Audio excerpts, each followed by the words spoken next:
Nul obstacle ne peut faire pâlir le zèle de ceux qui vont créer une France nouvelle. La croix sur la poitrine et l'épée à la main. Aventuriers sur qui l'ombre des croisées plane, à travers le grand lac, le grand mont, la savane, ils veulent à tout prix se frayer un chemin. Ils luttent hardiment, sans trêve et sans relâche. Ils veulent jusqu'au bout remplir leur noble tâche. Et rien ne les arrête, et rien ne les abat. La barbarie en vain veut leur barrer la voie.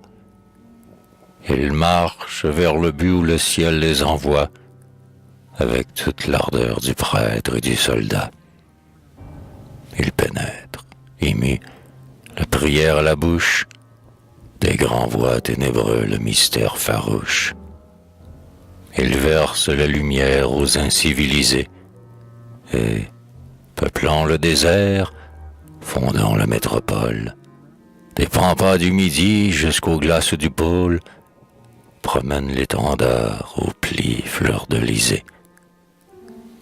Immortels pionniers de l'immortelle France, ils marchent appuyés au bras de l'espérance, et, les yeux vers le ciel, gardant le souvenir du grain de sénévé dont parle l'Évangile, ils jettent, en passant, dans un sillon fertile, le blé miraculeux d'où naîtra l'avenir.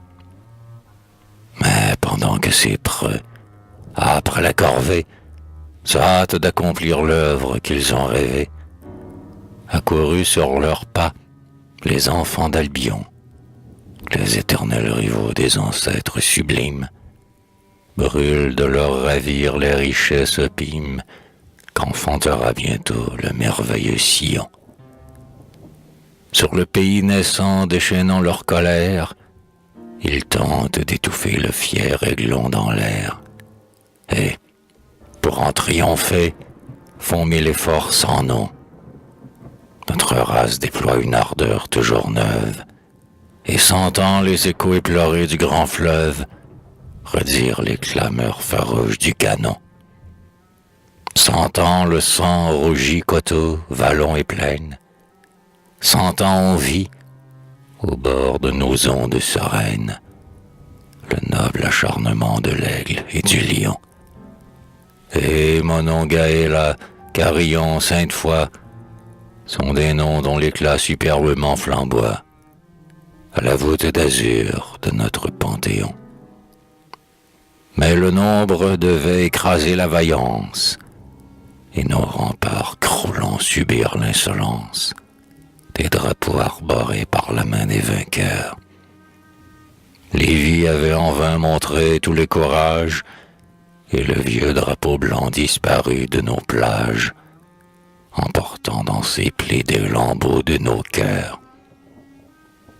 La jeune nation, victime expiatoire, des hontes dont un roi devait souiller l'histoire, amèrement pleura les lys d'or envolés. Mais il vint une époque où la sainte espérance chassait un jour des bords de la Nouvelle-France, revint bercer nos preux à demi consolés.